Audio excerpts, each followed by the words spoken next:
Okay बेटा। सो मैंने आपको अभी करवाया था कि 2 हाई यील्डिंग मिल्क ब्रीड बतानी है आपको, और ये बात को आपको बतानी है क्रॉस ब्रीड। तो आप याद रखें बेटा, जब भी आपको वर्ड आ जाए जी क्रॉस ब्रीड, क्रॉस ब्रीड का मतलब होता है बेटा जिसके अंदर हम इंडियन ब्रीड की कैटल को फॉरेन ब्रीड की कैटल के साथ क्रॉस करते हैं। ठीक है। सो उसमें हमारे पास ऑप्शन है जी करन स्विस और फ्राइजवॉल। ये दो जो कैटल्स हैं बहुत महंगी हैं और ये बहुत ज़्यादा अमाउंट में मिल्क प्रोड्यूस करती हैं। फिर है जी name 2 high milk yielding varieties of indigenous origin. Indian origin की 2 हाई मिल्क यील्डिंग वैरायटीज बताओ। तो इंडियन ओरिजिन की 2 हाई मिल्क यील्डिंग वैरायटी का मतलब है कि इंडिया में पाई जाने वाली 2 हाई यील्डिंग वैरायटीज़ बताइए। पर यहाँ पे हमें ढेर सारी ऑप्शंस दी हुई हैं। एक तो जी गिर है, बहुत फेमस है, ये गुजरात से होती है गाय। फिर साहिवाल पंजाब की बहुत फेमस ब्रीड है, ये बहुत कॉस्टली होती है। फिर रेड सिंधी एंड देवनी, ये सारी काऊ की ब्रीड आपको कहाँ मिलेंगी? इंडिया में। फिर आगे जी name 2 exotic breeds of cow. Exotic breeds of cow है जी ब्राउन स्विस और जर्सी। एग्जॉटिक ब्रीड का मतलब होता है बेटा फॉरेन की ब्रीड। 3 चीज़ें याद रखो। क्रॉस ब्रीड मतलब इंडियन कैटल को क्रॉस करके अपना फॉरेन कैटल के साथ जो प्रोडक्ट बनता है। फिर उसके बाद आ गया बेटा हमारा हाई मिल्क इंडिजीनियस ब्रीड, जो सिंपल आपको कहाँ मिलेगी? इंडिया में ही मिलेगी। ठीक है। फिर उसके बाद एग्जॉटिक ब्रीड फॉरेन की। फिर उसके बाद है जी एनिमल हस्बेंड्री से आपका क्या मतलब है? What do you mean by animal husbandry? देखो जी, द ब्रांच, बायोलॉजी की ब्रांच जो डील करती है सारा खाने पीने से, रख रखाव से, पूरा जिस तरह से हम किसी एनिमल को रखते हैं, उसका ध्यान करते हैं, एज अ बेबी उसकी केयर करते हैं, उसकी वैक्सीनेशन करते हैं जब वैक्सीनेशन की रिक्वायरमेंट होती है, और उसको प्रॉपर टाइम पे फूड देते हैं, और जहाँ पे हमने उनको रखा होता है वहाँ पे सफाई करते हैं कंटिन्यूसली, पानी साफ देते हैं, और फूड बहुत हाई क्वालिटी का देते हैं, अच्छा फूड देते हैं ताकि आपको और अच्छा दूध मिले और अच्छा मिल्क प्रोडक्ट मिले। और वहाँ पे कंटिन्यूसली हमने एक डॉक्टर भी अपॉइंट किया हुआ होता है जो कंटिन्यूसली वहाँ पे विज़िट करता है, और वो इस बात को मेक श्योर करता है कि किसी को भी किसी भी तरह की कैटल को बीमारी ना हो, किसी भी जानवर को बीमारी ना हो। तो चाहे तो कैटल फार्मिंग ले लो, चाहे बी फार्मिंग ले लो, चाहे आप ले लो जी हमारा, चाहे आप हमारा ये चिकन फार्मिंग ले लो। इन सभी में बेटा, इन फार्म हाउसेज में बहुत ध्यान रखा जाता है और वहाँ पे कंटिन्यूस सस्पेक्शन भी होती रहती है। जो फूड इंस्पेक्टर्स हैं वहाँ विज़िट करते हैं, वो ये देखते हैं कि प्रॉपर तरह से जानवरों को रखा जा रहा है कि नहीं, क्योंकि बहुत चांसेस होते हैं कि जानवरों से डिज़ीज़ हम तक पहुँच जाए। तो इन बातों का ध्यान रखा जाता है कि उनको सफाई के साथ रखा जाए, उनको अच्छी ब्रीड दी जाए, उनको किसी तरह की बीमारी ना हो। तो बहुत सारे अलग अलग तरह के इंतज़ाम होते हैं। ठीक है। उन सभी को अगर कंबाइन एक वर्ड देना हो ना बेटा, तो वो वर्ड बनता है जी एनिमल हस्बेंड्री। सो ये है जी branch of biology which deal with all the aspects of domesticated animal. Biology की वो ब्रांच जो सारे एस्पेक्ट्स के साथ डील करती है डोमेस्टिकेटेड एनिमल्स की। डोमेस्टिकेटेड आपके लिए अगर नया वर्ड है, सो मैं आपको बता देता हूँ बेटा। डोमेस्टिकेटेड का मतलब होता है जिन एनिमल्स को, जो एनिमल्स हमें प्रोवाइड करते हैं दूध, हाइड या फ्लैश, उनको जब हम पालते हैं तो उनको हम बोलते हैं डोमेस्टिकेटेड एनिमल्स।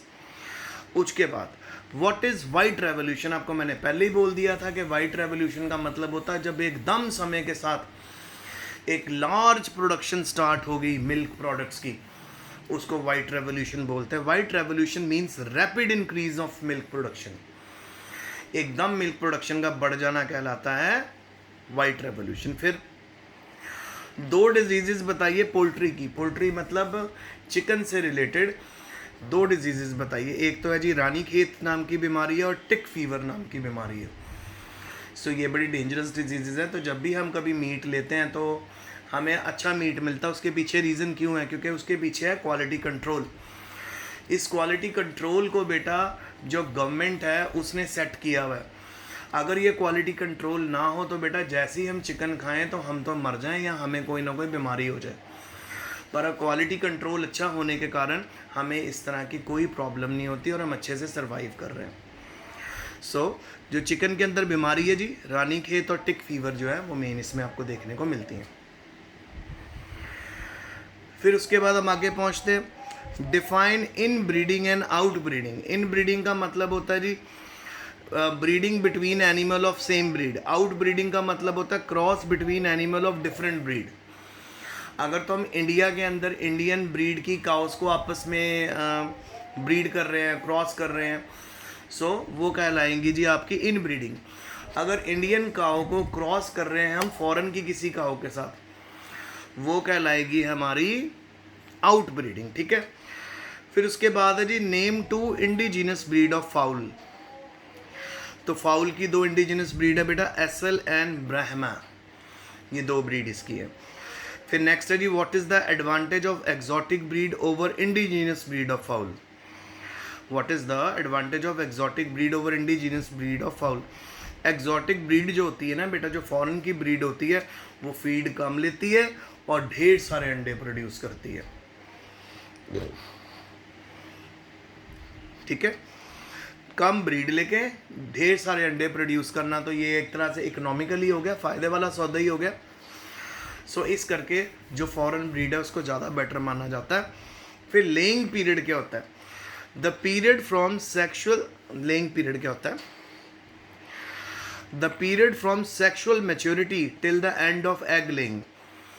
यानी जब हम चिकन को पालते हैं, जब वो मैच्योर होता है, जब उसके रिप्रोडक्टिव ऑर्गन डेवलप हो जाते हैं, जब वो इंटरकोर्स करता है और जब वो अंडे प्रोड्यूस करता है, उसकी सेक्शुअल मैच्योरिटी से लेके एग लेइंग तक का जो पीरियड है, उस सारे पीरियड को लेइंग पीरियड बोलते हैं।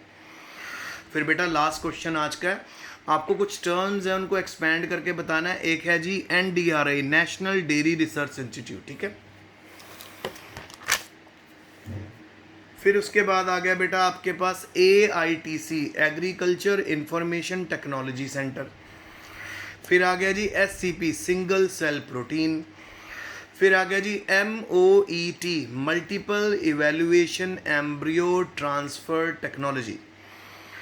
फिर आ गया जी CARI, central avian research institute. Central avian research institute के अंदर बेटा अगर आप नोटिस करो तो यहाँ पे जितनी हमारे इंडिया की बर्ड्स हैं उनका ध्यान रखा जाता है, उनको स्टडी किया जाता है। Multiple evaluation embryo transfer technology, आपको याद है हम लोगों ने जब हम रिप्रोडक्शन वाला चैप्टर कर रहे थे, उस रिप्रोडक्शन वाले चैप्टर में मैंने आपको करवाया था अलग अलग तरह की बातें। जिफ्ट करवाया था, जाइगोट इंट्राफैलोपियन ट्रांसफ़र। फिर आपको मैंने गिफ्ट कराया था जिफ्ट एंड गिफ्ट। ठीक है। Gamete intrafallopian transfer. तो उसी तरह होता है बेटा हमारा मल्टीपल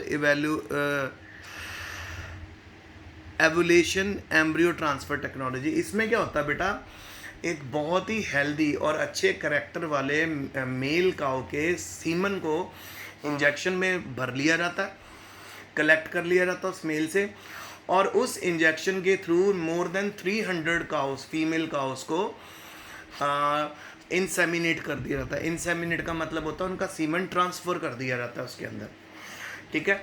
जब वो प्रेग्नेंट होती हैं और जब वो अपने ऑफस्प्रिंग्स प्रोड्यूस करते हैं, उनमें सारी क्वालिटीज़ होती हैं जो मेल की थी।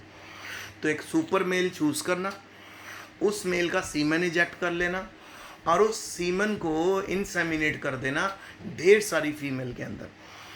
ठीक है। फिर सिंगल सेल प्रोटीन के बारे में हम टाइम के साथ पढ़ेंगे, आपको बताऊंगा कि कैसे सिंगल सेल प्रोटीन भी बहुत ज़्यादा हमारे लिए बहुत फ़ायदे वाली बात निकली है। ये हमारी जेनेटिक इंजीनियरिंग और बायोटेक्नोलॉजी के थ्रू होता है प्रोसेस। इस प्रोसेस में क्या होता है, एक पर्टिकुलर टाइप जिस तरह की प्रोटीन की आपको नीड हो उसको बैक्टीरिया में बनाया जाता है और फिर उससे ऑब्टेन करके निकाला जाता है। फिर एग्रीकल्चर, ये तो आपको बेटा सेंटर का नाम है।